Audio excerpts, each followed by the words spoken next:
The online left's been pretty awful to associate with lately. I can see why some people are choosing to separate themselves from it.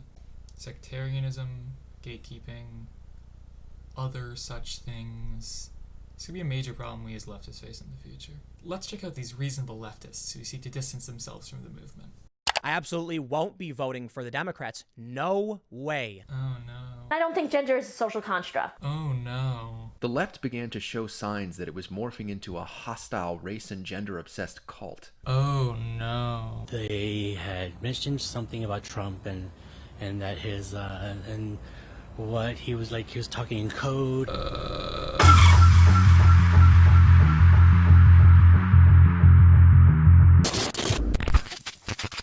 We should talk about the leaving the left phenomenon. Not because I find it to be, as the intro suggests, a problem the left has to deal with, but I feel we have to recognize how this tool is used to gain legitimacy in mainstream conservative spaces. Also because it can be really funny. As far as I can tell from the picosecond of Googling I did, this genre of rhetoric was premiered by conservative journalist John Stossel. In a segment on Fox Business called Libertarians Are Coming, he detailed his journey from an effective reporter that influenced legislation to a Libertarian Party voter. Sometimes politicians pass laws because of my reporting. However effective this stunt was, it laid the groundwork for future weirdos to continue in this great tradition of becoming worse people. The instance most people are familiar with is journalist Dave Rubin leaving the Young Turks, a progressive news network, to engage in the much more profitable, Koch-funded business of interviewing conservatives. I watched his video on leaving the left, and it was pretty boring. I find Dave Rubin's been talked to death online, so I won't subject you to him.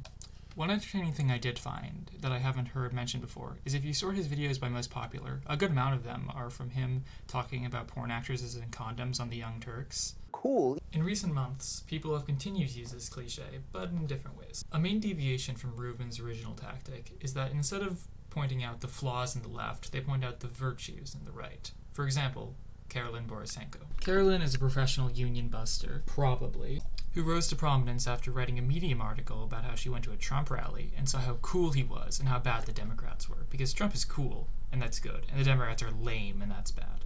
She's pretty funny, and she accused Vosh of trying to have sex with her by calling her a bitch, and has buddied up with notable white nationalist Carl Ghosn of Swindon. You are acting like a bunch of just so you know. You act like white But enough stalling. Let's see the ingenious article that made her famous. Or more, watch the PragerU video, because I'm not a nerd. It all started with knitting.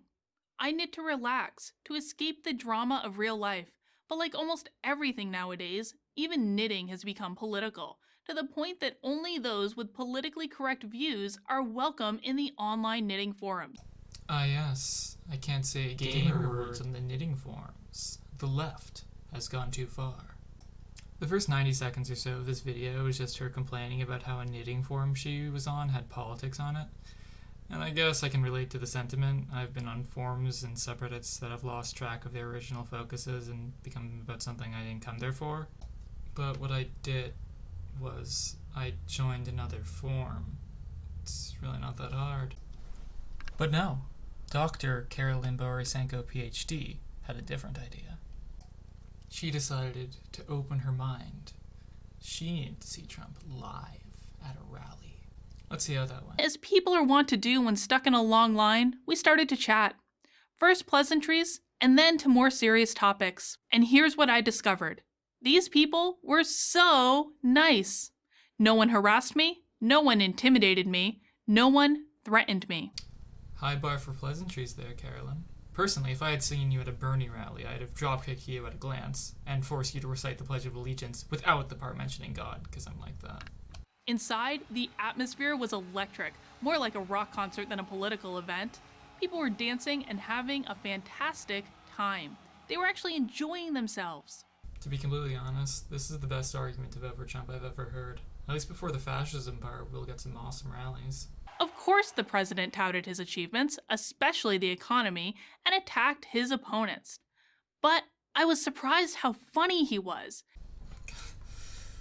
I guess there's no real argument with that line of logic. You got me, I'll vote for him. I'm down. The rest of the video is pretty boring. It's just talking about how cool she finds the rally and the people who attended it. It's just pretty funny that her main reason for leaving the left and changing all of her ideas on the economy was how cool she found a political rally she attended. Next up is Tim Pool. Tim is one of the most popular political pundits on the internet, which surprises me, because he is not a smart guy. You go to the RNC, and what do you typically see? The dudes are all tall, chiseled, rugged, you know. Tim's always been a little conservative curious. However, he recently came out as a Trump voter after reading Trump's 2020 platform. The platform itself is filled with vague populist posturing, in some cases nationalist dog whistling, and very little actual policy. Tim loves it though. Drain the globalist swamp by taking on international organizations that hurt American citizens. Now, look, many of these proposals are relatively vague. But let me tell you something. Twitter, right now, consider this. A foreign citizen, I noticed this on Reddit. He's a genius. One of the greatest minds of our millennia. This man should have 7 billion subscribers. I went to r/politics, and there was a post and it said, Donald Trump is the worst. Donald Trump is awful. Orange man bad. And I went in and noticed a bunch of people who were European and Australian, and I got really, really angry. I am tired of being talked at by people who do not live in this country about what my opinions should be about who the president should be. And I am really angry that these big tech platforms will ban American citizens from speaking their mind about their own country. So what happens? Voters are influenced. Our media is influenced by big tech platforms that allow foreign individuals to express their opinions, but not American citizens. What? Of course, flawless logic. As we all know, dirty foreigners are the problem. They shouldn't have an opinion on these topics. Side note, I thought I was strawmanning him with that line, but he comes out and says he wants to make it illegal to talk about U.S. election if you're not American. I want to see Section 230 reform. I want to see an end to the foreign influence in our elections. I do not care about the opinions of people in France, Canada, Britain, Australia, New Zealand, or anywhere else. Alright, that's just about enough of that. Last individual we'll be looking at is Arielle Scarcella. She's a lesbian YouTuber who talks about women's issues a lot. We'll get to the rest of her content in a second. And best of all, her video on why she left the left is only 2 minutes. It's 2 a.m., dude, I'm so tired. Her video has a lot of casual transphobia and ableism. She misgenders trans men. She denies the fact gender is a social construct.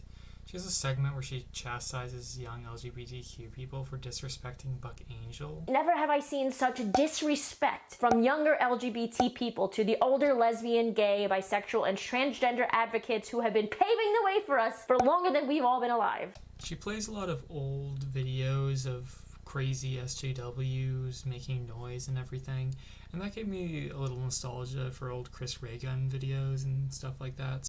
There's at least one positive here, at least.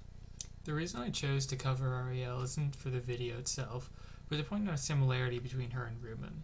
All of her most popular videos are about sex. In fact, about half of her videos are about sex and just made to plug her OnlyFans. Guess I forgot the whole big intellectual point of this video some point in the weeds. I guess my point is, you can use this tactic too if you're on the left. Xander Hall and Faraday Speaks both made careers out of it, so if you want to make your own leaving the right video, feel free, I encourage it. But I hope you had a fun, unproductive dunking session with me. Subscribe.